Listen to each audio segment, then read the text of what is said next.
Exhale.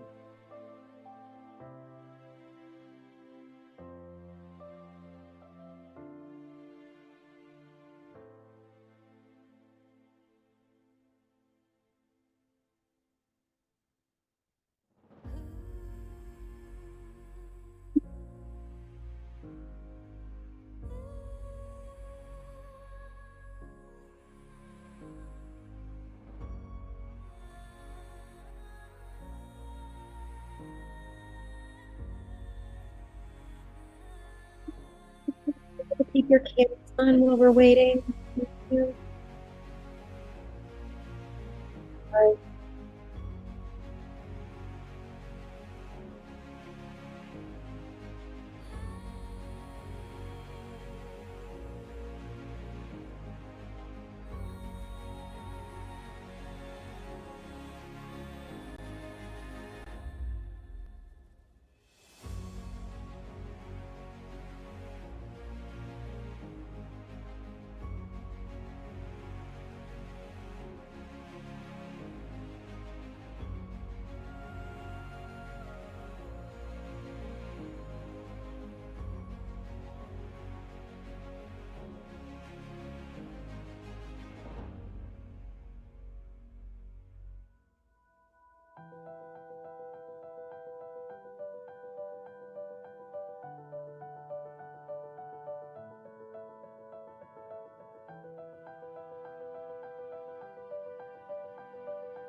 Oh, we'll start in about 4 minutes.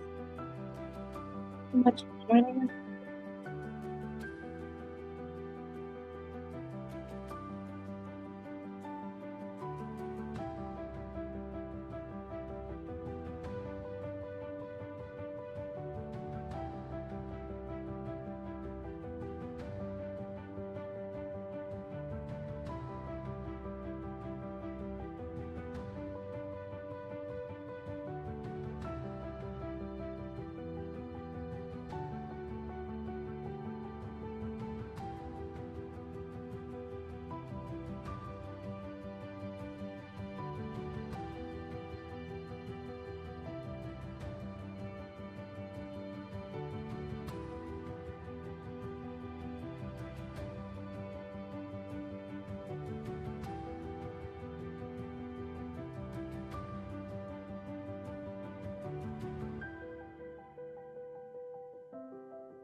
Sorry, I'll. Hi.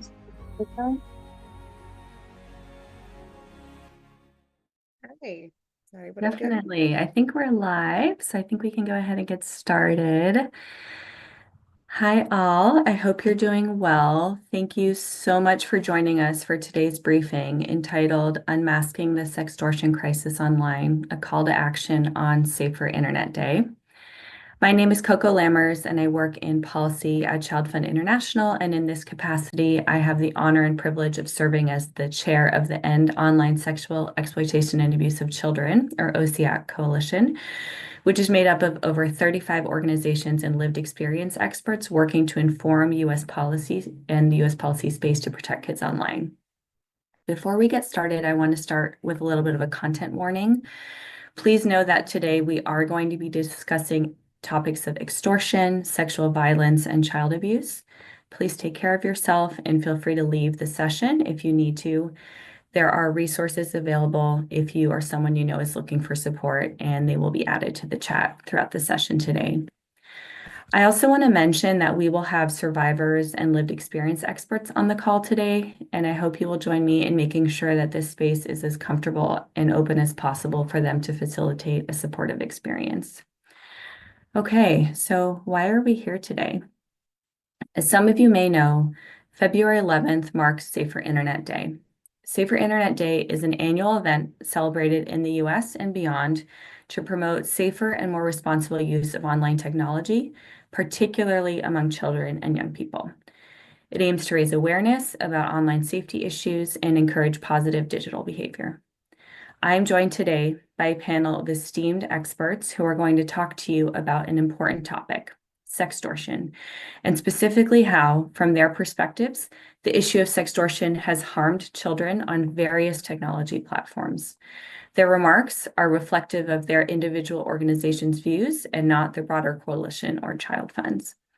We will hear from them individually, and then, time pending, we will have some time for questions and answers at the end of the session.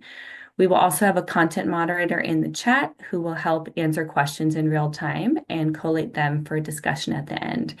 If you look on the platform, there should be a Q&A button that you can click in order to access the chat and ask any questions should they come up throughout today's session. To begin, I am welcome to introduce Paul Raphael, an expert on sextortion, and has been working closely with NCOSE as an issue area expert who is going to help us better understand the issue of sextortion and why it contributes to a growing number of crimes against children online. Paul, you have the floor. Welcome. Thank you so much for the introduction, and very happy to be here.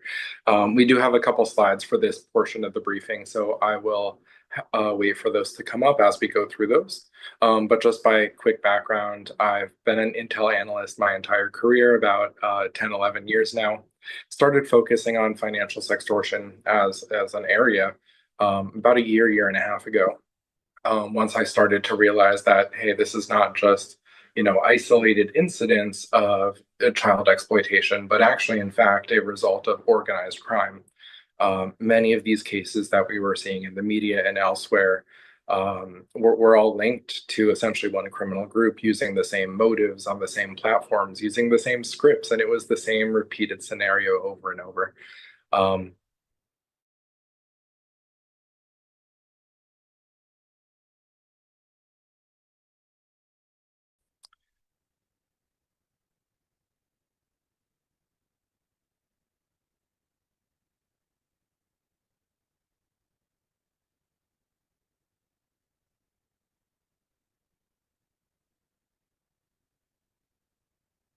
Are we able to advance to the next slide, please? Perfect, thank you. All right, so I'm sure at this point, everybody who is on the call probably has a brief background of what financial sextortion is, so I'll just cover this very briefly. Financial sextortion is a crime where criminals are coercing people, usually youth and young people, teens, into sharing intimate photos and videos, and then immediately blackmailing those victims, threatening to leak their photos and ruin their lives unless they continually pay money. So yeah, I think that's the basic definition of financial sextortion at this point. In just a moment, we'll go through why we are focusing on financial sextortion at the moment and why this is so different than other types of child sexual exploitation. It's essentially a scam, it's organized crime, it's a lot of elements compounded together. Next slide, please. And when I mentioned that the criminals threaten not only to leak their photos, but also ruin these kids' lives. There's an entire script, an entire playbook of the threats that they will use to coerce these kids once they have them hooked. Once they have that piece of leverage, a photo plus the kids' contact lists, threatening to send it to all of them, they will also add on additional threats. Your life will be ruined. You're going to lose your scholarship. You are going to get expelled from school. They oftentimes frame the kids as a predator and say that they're going to say that they were sending those photos to a child. lots of just real heartless, relentless threats that these criminals use once they have the hooks and the blackmail. And unfortunately, this does appear to be one of the reasons why an unfortunate number of teens are choosing to end their lives when they are victimized by this scam. Next slide, please. I'll tell some of those stories here from left to right. Jordan DeMay was a 17-year-old in Michigan. He was contacted one evening on Instagram by somebody pretending to be a girl his age, while in fact it was actually 6 men from Nigeria using a catfish account in order to coerce Jordan into a compromising situation.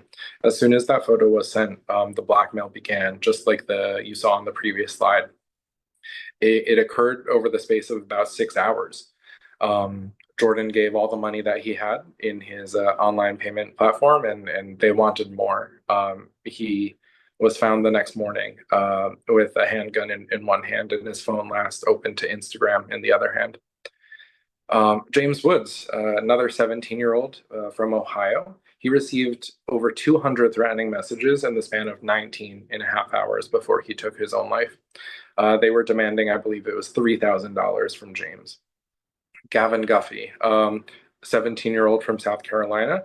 After he took his own life, the criminals went on to blackmail his parents, his dad and his brother for money, or else they would continue to leak the photos to friends and family members. 12 years old, Carson Cleland from Canada. A lot of these platforms, say you have to be 13, but there's no actual verification measure to ensure that is the case. Timothy Barnett was 13. He was sextorted on Snapchat, and he was forced to pay $35 every single day via Cash App until a couple weeks later, he took his own life when he ran out of options.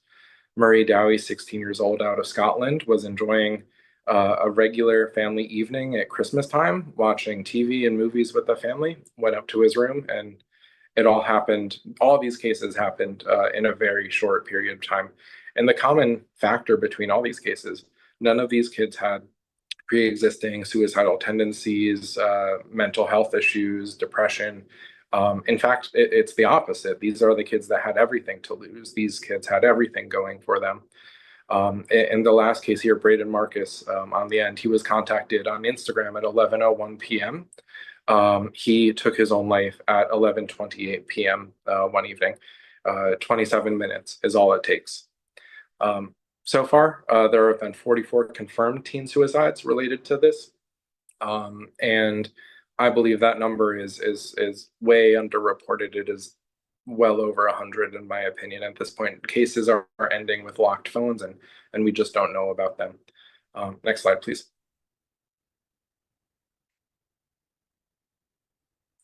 So I'll give some numbers to this now that we went through some cases of what this actually looks like. Back in 2021, there were only 139 reported cases of financial sextortion targeting minors here in the United States. By 2023, there were 26,000 reported cases that year. That represents an 18,000% increase in the span of 2 years. That is an insane metric. According to data from NCMEC, 90% of these victims are males age 14 to 17. Next slide, please. So the big picture, kind of what I mentioned before, we need to start looking at this like organized crime. It is not just individualized cases. It is a systemic abuse of platform safety gaps and how criminals are able to basically operationalize and scale their abuse on these platforms. This is the largest blackmail operation in human history. It's a public safety emergency. And quite frankly, it has killed more American teens in the past 2 years than ISIS has ever done. Couple more slides here because I want to introduce the next panelists very briefly. So on the next slide, we have a quick overview of the platforms that we're going to be talking about where sextortion, financial sextortion manifests. The next couple of speakers will be presenting about these platforms, and I'll go through them very, very briefly, just at a high level overview. Next slide, please. So we will have a speaker on Meta talking about Instagram. So Instagram is actually the #1 platform where criminals are targeting their teens. The reason for this is that the friends and follower list of these victims is the primary source of leverage that these criminals are using to blackmail their victims. Instagram actually does not have a privacy feature to actually keep those specific lists always private. And the moment that a teen accepts that scammer's friend request, those lists are typically exposed. Instagram says they are trying to fix this and put in stopgaps in place, but it's hit or miss at the moment. And very concerning, on Meta's Facebook, sextortion criminals were actually sharing how-to guides in public Facebook groups that had, in some groups, over 20,000 members in them, which is abhorrent that they were just sharing this material openly about how to commit this crime and recruiting other criminals to commit this crime with them. Moving on, because I know others will be speaking more about Meta, we have Snapchat. It's actually the #1 platform where criminals are coercing the teens to exchange nude images. I want to share very briefly the case of David Gonzalez. He was 15 years old, I believe, out of Utah. He was contacted on Instagram. He refused to send a nude photo there. They moved the chat over to iMessage. He refused to share a nude photo there. And then they finally moved him over to Snapchat. And kids and teens think this is a less risky platform to share material that they might not be willing to do so on other platforms. And that is a great representation of how platforms are using, how these criminals are abusing the platform safety features to their own benefit. Internal data from Snap in a lawsuit shows that they are handling over 10,000 reports a month, and the internal employees said that likely represents just a small fraction. Moving on. Apple, criminals are specifically using Apple iMessage and iCloud accounts in order to contact their victims. Oftentimes these teens, when they try to block the criminals on Instagram, on Snapchat, they already have the teen's iMessage, their phone number. And this enables the criminals to really harass them across FaceTime, across multiple numbers. They can create more and more iCloud accounts to continually harass that teen at their phone number. And Apple does not appear to have reported any instances of financial sextortion to NCMEC during the past 2 years. And lastly, we will have speakers talking about Cash App. Cash App is the #1 payment platform in sextortion crimes talking about youth, or sextortion targeting youth. Its role in sextortion has very rapidly grown to account to nearly 40% of reported cases of financial sextortion where there is a payment made.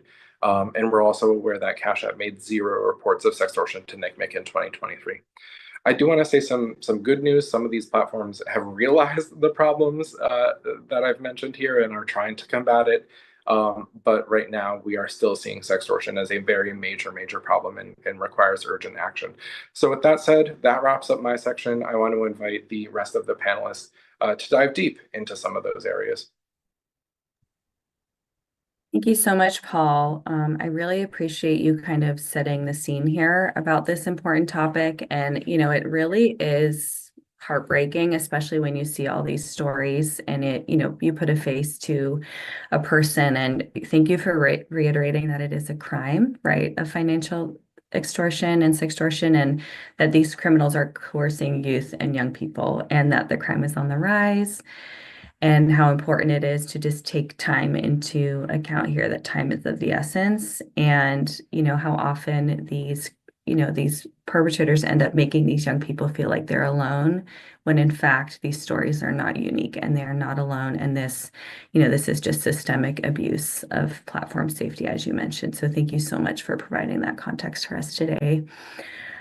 As Paul mentioned, we are going to really talk about, how this issue is presenting itself from our various speakers' perspectives on various technology platforms, ranging from social media to software and things like that. So with that, I am happy to get to introduce Haley McNamara from NCOSE.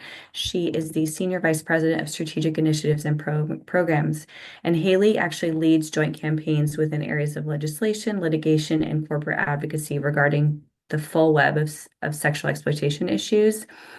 And that advocacy work has contributed to policy improvements in social media, online advertising, retail, and hotel industries. And she regularly speaks and writes on topics including child sexual abuse and sex trafficking. Haley, could you talk a little bit about NCOSE's research and work into exploring Cash App and how this issue appears on that platform? Thank you. Over to you. Absolutely. Thank you so much, Coco. As highlighted today, financial sexual extortion is one of the most dangerous scams, preying on vulnerability of sexual trauma through manipulation and coercion. And this exploitation actually thrives on mainstream digital platforms. And one platform in particular that I'm highlighting today is Cash App. So Cash App is a peer-to-peer payment platform now popular with teens after launching Cash App Teen in 2021. It even eclipses Venmo and PayPal in popularity for teens. And unfortunately, Cash App is riddled with design flaws that allow exploitation to flourish. The ease of bypassing age verification, coupled with weak oversight protocols, has really rendered this platform a dark playground for scammers and predators. And shockingly, a joint report from Thorn and NCMEC revealed that as of August 2023, up to 40% of predator-related chats that they reviewed mentioned Cash App. This app is a major tool for exploiters. So it's helpful to step back and ask, why is that the case? Why is Cash App such a hotbed for sex trafficking and sextortion? And the blame really lies within its design. It's rife with anonymity, instant transactions, and limited accountability. So scammers are easily able to sidestep loose age verification methods that fail to require proper documentation. A couple examples are, although Cash App's policies state that they require users to be at least 13 years of age and verify their account information, our researchers have found that these policies are not routinely enforced. And age verification methods used by Cash App do not require identifying documentation, and they default public-facing profiles, which enables dangerous connections through unrestricted transaction and friend requests. So do you see how obvious and preventable some of these design flaws are? Cash App really can do better, but chooses not to. And research shows that nearly 40 to 75% of reviewed accounts on Cash App are fake or tied to fraudulent behavior. And between 2019 and 2022, Cash App was revealed by the Federal Human Trafficking Report to be the leading payment platform used for extortion and sex buying activity, cited in over 200,000 trafficking-related ads, compared to 24K for Venmo and 130K for PayPal. So these figures are not just numbers, right? They are representing real lives that are being devastated by this unchecked exploitation. Now, there are some positive updates. In 2024, Cash App finally established a new position for an anti-exploitation program manager to try to combat these issues. And they signed a White House commitment document to combat image-based sexual abuse. But so many of these steps seem reactionary, and they do not prevent abuse at mass scale. So the truth is that this crisis would not exist at this scale if proper protections were enforced from the beginning, if we focused on prevention. But current legal frameworks fail to give tech companies incentive to focus on prevention. The Communications Decency Act, Section 230, a relic of outdated legislation, enables big tech harms by allowing these platforms to turn a blind eye to trafficking, grooming, and illegal material because these companies assume that they are shielded with blanket immunity because of this law. And that shield really must be dismantled. The National Center on Sexual Exploitation calls on Congress to sunset CDA 230 in order to ensure that victims have access to justice, predatory platforms are held accountable, and that they're incentivized to do better. And we also implore Congress to pass the Take It Down Act, championed by Senators Cruz and Klobuchar. This vital bill mandates the removal of all instances of image-based sexual abuse within 48 hours of notification from victims. So there is a lot of work to do, but I do believe that mass-scale prevention is possible to prevent so many of these tragic cases of financial extortion from the beginning. Thank you. Thank you so much, Haley. And, it's one of those things too, where, an app that is perceived to be used as just kind of a way for, people, and especially young people in this case, to share money, right? If someone has bought them, a snack when they're out with their friends or something like that, but it's unfortunately being used in different ways. And, I appreciate you sharing some of the ways that, thinking about protections and, the lack of being kind of really thoughtful about some of these protection measures have really allowed some of these issues to flourish on the platform. And I know I've seen a few questions already coming in around sort of, will this be available? Can I watch it later? And the answer is yes, this is being live streamed, so you can watch this later. The resources, we can reshare them. I know some people are really looking for additional resources, so we can reshare them for folks who've been joining later. And I'm really glad, Haley, you brought some things on like what people can do. And I know that there have been a few questions already around what can we do. And there actually are a number of pieces of legislation in the works that really are combating this and thinking about this specifically. So thank you so much for bringing up CDA 230 and the Take It Down Act and things like that. And throughout the rest of the session today, you'll likely be hearing about a few other ones. So thanks so much for bringing that into today's discussion. Okay, I get the chance to turn it over now to Harrison, who is going to be sharing the perspective from the End OSEAC Survivors Council, really bringing in kind of that lived experience perspective on this really important issue of sextortion. Harrison, over to you. Thank you for being here. Yeah, thank you, Coco. I really appreciate the kind introduction. I am super happy to be here. I'm still learning how to present this here. I am filled with gratitude as I get to represent a team of 5 survivors. In this presentation, we will have an anonymous story. If you feel the need to close your eyes or step out, get a drink, it's totally okay. Just be warned, there are some sensitive subjects and topics, and they might hit emotionally home. So we are the End OSEAC Survivors Council. We're covering sexual extortion and Meta's role. The FBI has recently reported a 170% increase in reported cases of sextortion, and that's just reported cases. Many cases go unreported. These reported cases are on Meta's platforms alone. These crimes typically have target populations, teen boys aged 14 to 17, notably teen boys 14 to 17 on specific sports teams, but they can happen to anyone. These crimes are centralized largely in West Africa. However, a predator can look or act like anyone, typically posing as other teens. And we'll learn that through a story later. Harrison, Sextortion, my yes. apologies for interrupting, but your slides are not, we can't see your slides moving on Oh this. no, what's happening?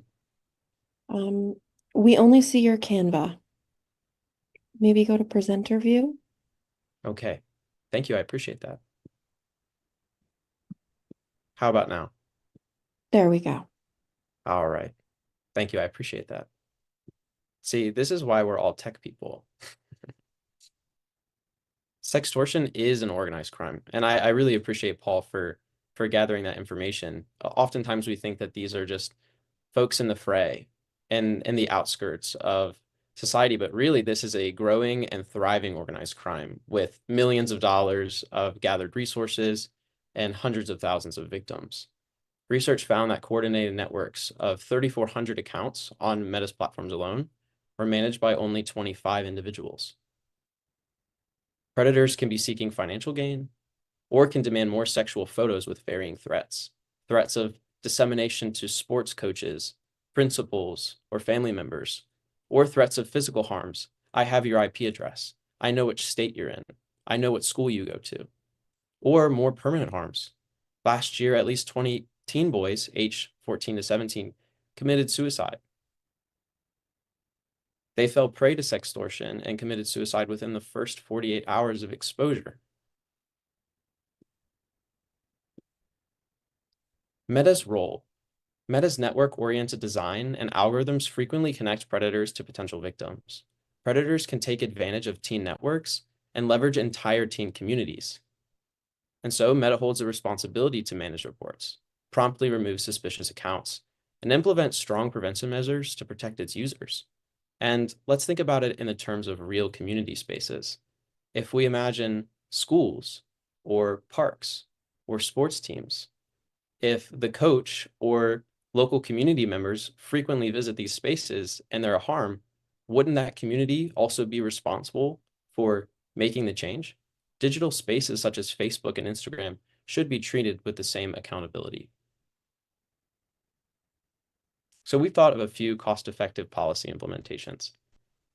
We thought warning labels, a label upon launch of an application that highlights the risk of exposure to predators and other excessive screen time uses, harmful content, misinformation, etc.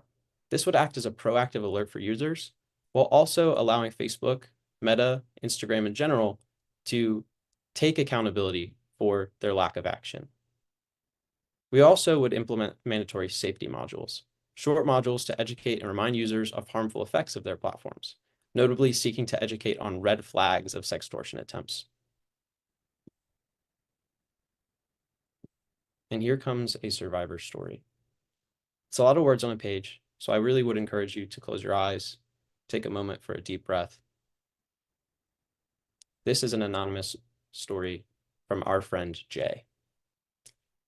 My daughter was groomed and sexually exploited on Instagram. In 2021, at the tender age of 12, my daughter got her first phone. She was in school at a sports team and needed to get a hold of us. We knew she wasn't ready for social media and she was not allowed to have access to it. Shortly after getting that phone, we noticed her grades started to slip. She became angry and began to withdraw from the sports and activities that she had once loved. We thought maybe it was just a regular old teen angst, but one horrible day we found out what was actually happening. My daughter had done something very normal for kids her age. She pushed back against her parents' boundaries and created an Instagram account so she could see reels that her friends would send her. That fear of missing out was real, and it makes parenting harder than it already is. While she was on Instagram, a sexual predator had found her and pretended to be a teenager her age, interested in her romantically. He convinced her to share explicit photos and videos of herself, and as soon as she did, the blackmail all started. For more than a month, he coerced her into sending more and more images, telling her that he knew where she lived, threatening to kill her friends or family if she didn't follow his instructions. He even coerced her into giving him the password and access to her account so he could use her profile, photos, and images to lure and exploit other kids. This experience left her feeling humiliated and terrified, afraid to even leave the house. We tried to report the abuse to Instagram, but she used a fake birth year to sign up for her account. And when we changed it to her real birth year, Instagram blocked our account. We never got the chance to report it. We reported it to NCMEC, the National Center for Missing and Exploited Children, Homeland Security, and our local police department. The IP addresses used were from overseas, and nothing could be done. Those predators are still out there, and so are those images. God knows how many more victims there are. Her mental health is still struggling, but she's a better person than she was 4 years ago. I decided to share our story and advocate for online safety for kids because it's not okay that Instagram allowed a criminal to find a 12-year-old girl almost as soon as she started her account on the platform, pretend to be someone else, and systemically coerce her into sharing these videos. His strategy of using her profile to lure more victims is especially chilling, evoking the image of an ever-expanding digital spiderweb that caches unsuspecting children.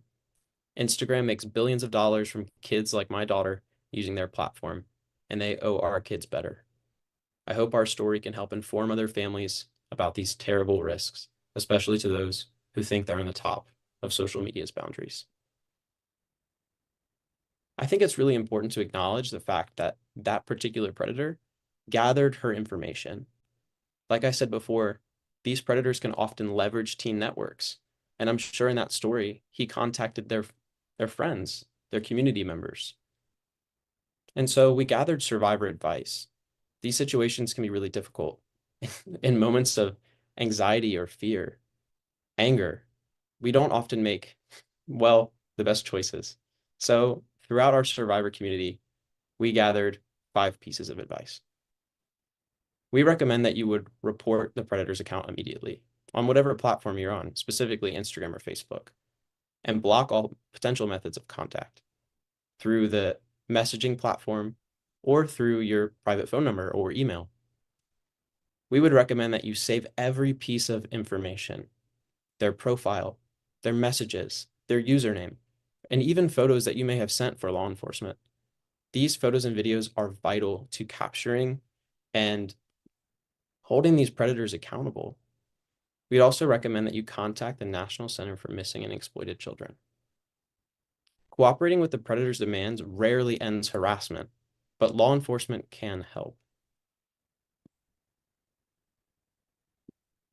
Here are additional resources.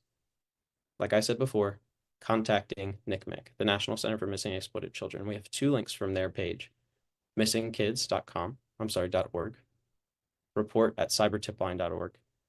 And for more prevention measures, visit dhs.gov, know how to protect. Thank you.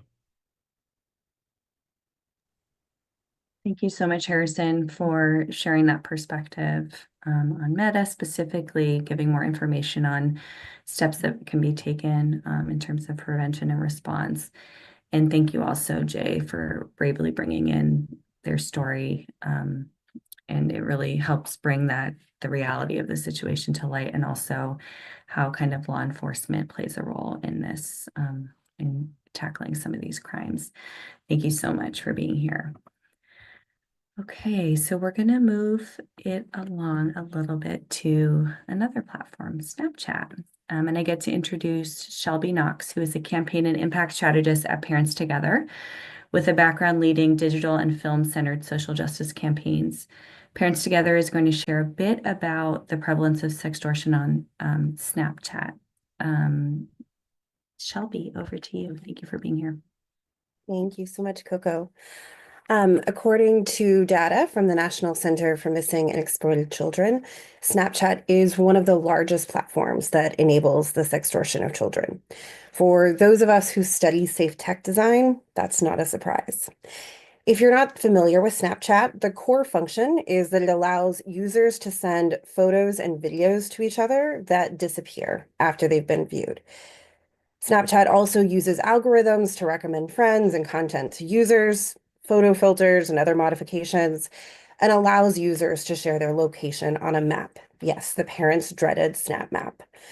But it's Snapchat's central design feature, the disappearing messages, that create a unique opportunity for predators and criminals to thrive on the platform, and a unique challenge for parents to keep kids safe. But it's not just Snapchat's design that's created a huge sextortion problem on the site. Internal documents from Snapchat released as part of a lawsuit last fall show that Snapchat has created a haven for sexual predators and sextortionists by intentionally and systematically ignoring more than 10,000 user reports of sextortion every month. That's right. They were ignoring more than 10,000 user reports of sextortion every month. Massive numbers of users were reporting sextortion, despite, as employees said, it was not easy to categorize in their reporting system. One internal communication even admitted, this is a quote, "By design, over 90% of account level reports are ignored today. And instead, we just prompt the person to block the other person." To be clear, that is sometimes telling a child to block the person who is sexually exploiting them. Snapchat also learned from internal research that more than a third of teens on Snapchat reported receiving unwanted contact, and 51% of Gen Zers reported they or a friend has been catfished on the platform. So what did Snap do with this knowledge? First, they continued to invest in platform features to keep kids on the app for longer. Then they spent millions of dollars fighting regulation and trying to convince parents that they aren't like other social media companies. They're safe for kids. They even bought a Super Bowl ad last year aimed at convincing parents and kids that they aren't really a social media company. The result of this decision to put profits over kids' safety and well-being is real harm to real kids and families. Here are what some of the parents we work with had to say about their children's experiences on Snapchat.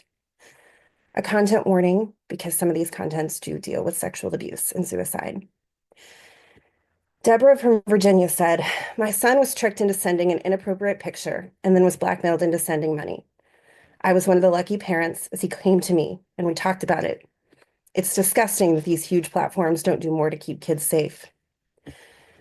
Hannah from California said, "My 16-year-old niece was asked to share topless nudes through Snapchat, and then she was extorted to send money, or the photos would be sent to her school and to her loved ones. It was terrifying." Tammy from Connecticut said, "My daughter took her own life due to exploitation through Snapchat. She posted a video of herself on Snapchat taking the pills." Deborah, Hannah, and Tammy live in different states, come from different backgrounds, and have different political views. But their families have all been harmed by Snapchat's failures to protect children from this horrific crime. Sextortion is an industry-wide problem that needs an industry-wide solution. We need lawmakers to regulate social media companies. Snapchat's decision to focus on selling kids and parents a story of safety rather than making actual changes to make their platform actually safer is exactly why we need this regulation now. Parents are not sitting by and waiting for action because the longer these platforms go unregulated, the more kids die. Parents whose kids have been harmed online spent the last 2 years working to win passage of the Kids Online Safety Act, which passed out of the Senate with 91 votes before failing to progress before the end of the year. Parents in states from New Mexico to Nebraska to South Carolina to New York are pushing for safety by design bills that require social media platforms to set children's accounts to the most private by default and allow parents and kids more control over the algorithms that keep kids coming back over and over again in the first place. No other product that harmed this many kids would be allowed to stay on the shelves. Its maker would be put out of business. It's time for all of our elected representatives to step up to prevent more kids from becoming victims. Thank you so much, Shelby, for those powerful words and for also bringing in the parents' perspective around this. And not only are these parents who have had these horrible things, happen to their children, these parents are also out there advocating for change. They are taking time out of their busy lives to try to make sure that this doesn't happen to kids in the future.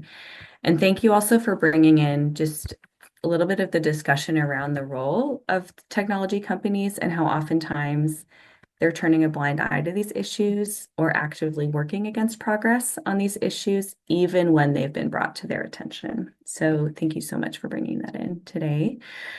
Oftentimes when we talk about this issue, or hear about issues like this, social media platforms come up. And the reality is that this actually happens on a variety of platforms. We've heard about financial platforms, right? We've heard about social media platforms.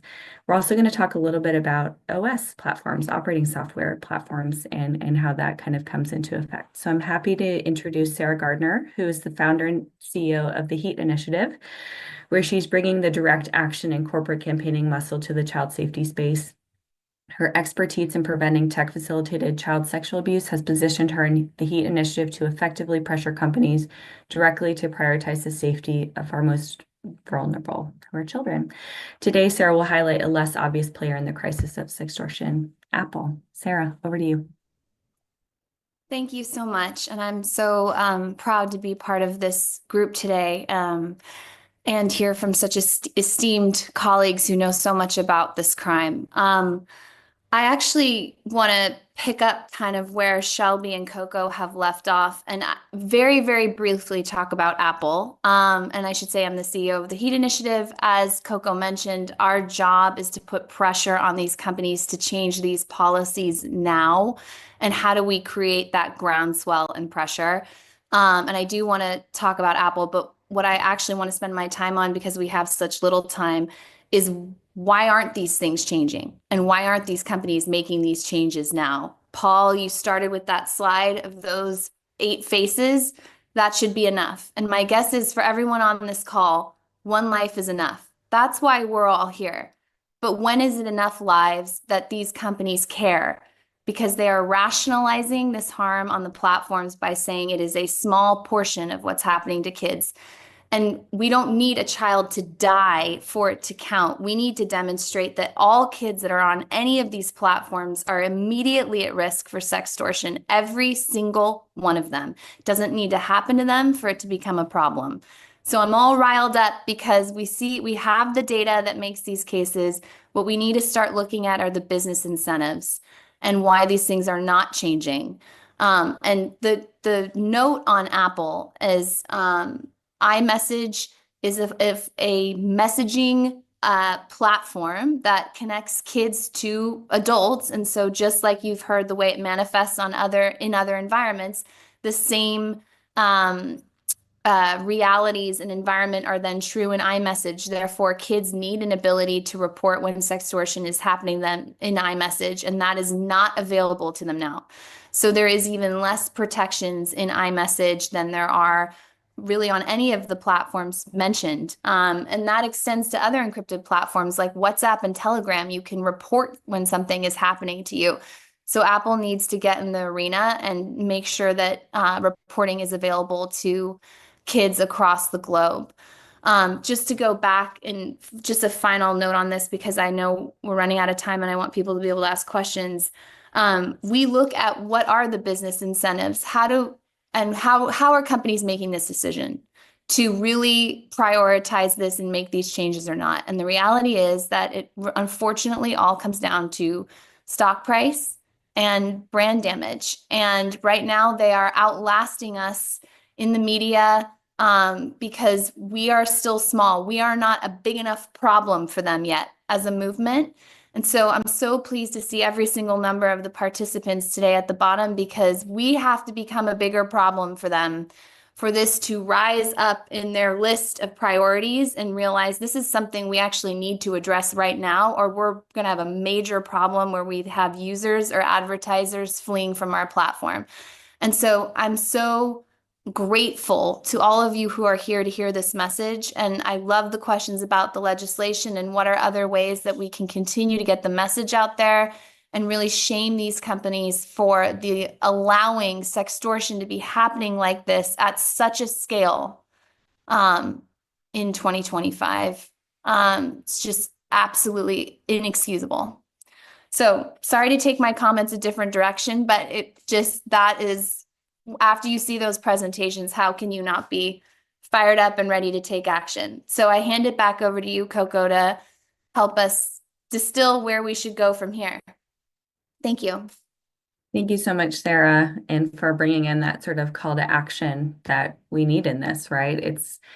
These are just a few perspectives that have been brought in. And, for me, it's hard to come away not feeling like, oh my gosh, what can I do, right? What do I need to do? How can I help?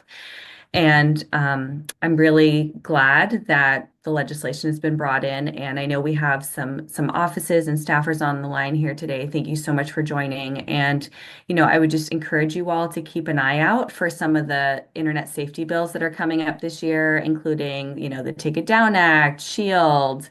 There was mention of CDA 230, Kids Online Safety Act, and also funding for critical kids safety and child safety accounts. I get the pleasure of working with organizations like these on this panel to do advocacy on these, but also that include law enforcement groups, survivors groups, child focused groups, and others. And I can tell you we're all so committed to continuing in this fight, but it's not easy and we can't go it alone. And, I'm sure that this group will join me in saying that, there are resources. We're happy to continue to share and continue to talk as many times as we need to kind of ultimately get to the change that we need to see. Paul, before we open it up into the question and answers, as our sort of issue area expert on this, I wanted to just get your reflections on the panel here today. What do you think, what are your takeaways from here following some of these accounts and some of the research that's been done? Yeah, a lot of great takeaways. Very, very happy to sit with these panelists, and also very excited for the Q&A to come afterwards. So feel free to put any questions in the chat. The biggest takeaway for me, I think, is we've established that the criminals who are doing this are organized, and this is, an at-scale crime. We've established that the platforms are organized pretty much against any regulation. They are all in favor of self-regulating for their own financial purposes. And that demands that, we have to be organized. If the criminals and the platforms are organized, we have to be too. So that's why I'm very appreciative, like Sarah mentioned, as individuals and as individual organizations here, we're fragmented, but panels like this and getting everybody together on this sort of topic is a good way for us to be force multipliers and get organized together against this. So that's my takeaway, and happy to turn it over to the Q&A.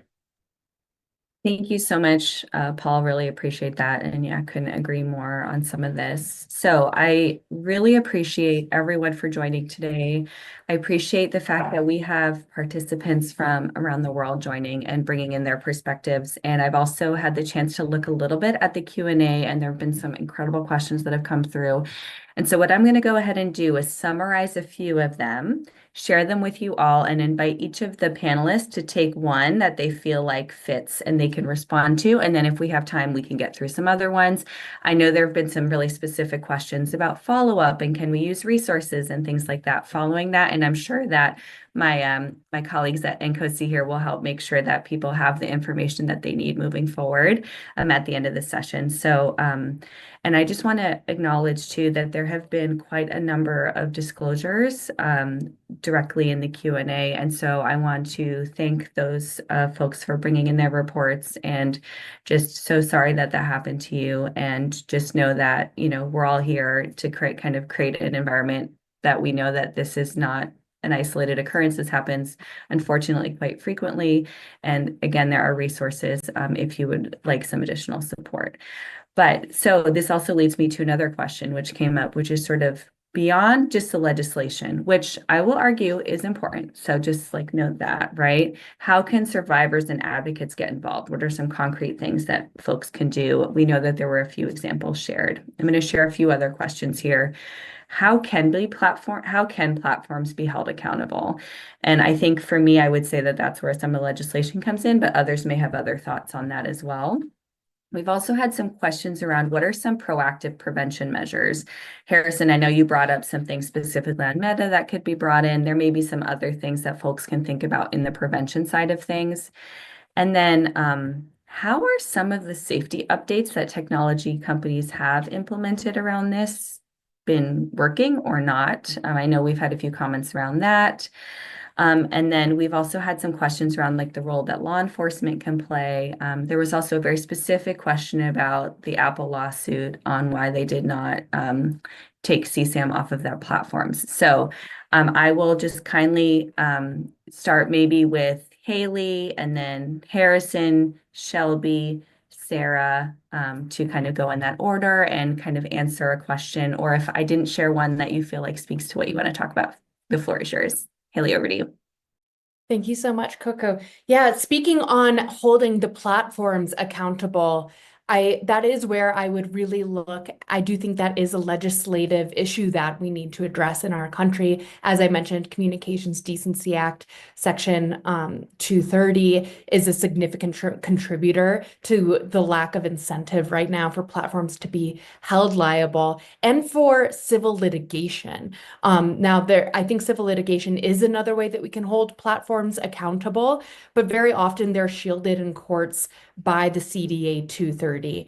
There is a law called FOSTA SESTA, which passed, which does work to open the door for civil litigation for survivors in cases of platforms knowingly facilitating commercial sexual exploitation. Unfortunately, very few, I believe, and I speak under correction, none of those cases have been won in the court system yet because of judges leaning back on Communications Decency Act Section 230, which they're interpreting to give far broader immunity than the law ever called for. And I just want to say that these platforms do need to be held accountable and have an incentive to prevent this kind of abuse, because there are really simple design things that they can do better, such as not allowing strangers to direct message children. So many platforms still allow that to happen. So that's just one example of when a platform is actually forced to think about prevention, they can easily start finding holes in their systems in order to prevent these kinds of harms from being facilitated at such a mass scale.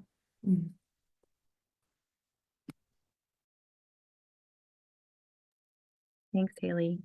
Shelby, did you have a question you wanted to respond to? Sure. So I am going to put into the chat to be shared later some scripts that we have for talking to your kids about sextortion and some prevention tips. I wanted to address some of the steps that companies have taken to address sextortion, which at least in the case of Meta, so far they rolled out teen accounts with all sorts of promises, as well as said that they were directly taking on sextortion. And the problem with a lot of these solutions is that they require a vulnerable child who is in the process of being exploited by an adult criminal to intervene in their own exploitation. So to have the presence of mind to know they're being exploited, to know how to report, to know what to do. And any solution that puts the onus back on the user or back on the parent is a tech company shirking their responsibility to keep their most vulnerable users safe on their platforms. So when you look at any tool that anyone comes out with to protect kids, to prevent sextortion, to prevent any sort of crime, does it put the onus on the user, the person who is potentially being exploited? If so, that's not a safety tool, that's a PR move for the company. Thanks, Shelby. Yeah, noted and really strong point there. Harrison, anything on your end that you wanted to respond to? Yeah, I saw a particular question. As a survivor, how can I get involved? I think there are tons of ways you can get involved as a survivor. I think if we gather our voices on the platforms where our exploitation occurred, using particular programs that are already available.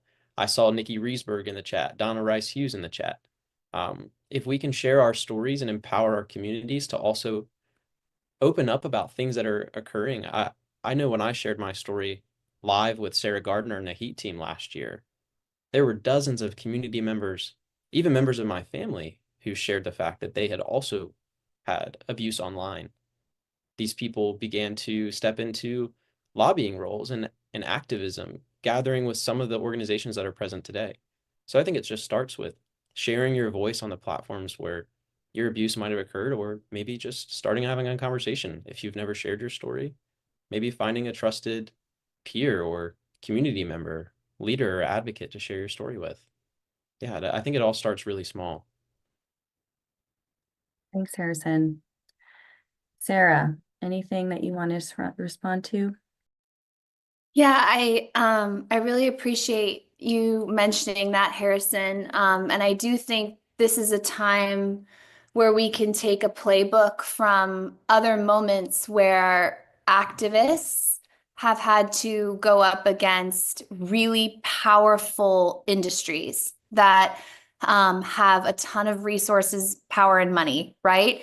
And the good news is that there are ways to get companies to change their policies and their practices now that then need to be memorialized in legislation. So going back to that point, we need both, right? But sometimes we can't wait the amount of time it takes to pass legislation. We need some of these things now, and that can look like taking direct actions, showing up in person in real life to demonstrate to a company that you are willing to take that step is a pretty big and powerful step one can take. Companies do not like being surprised.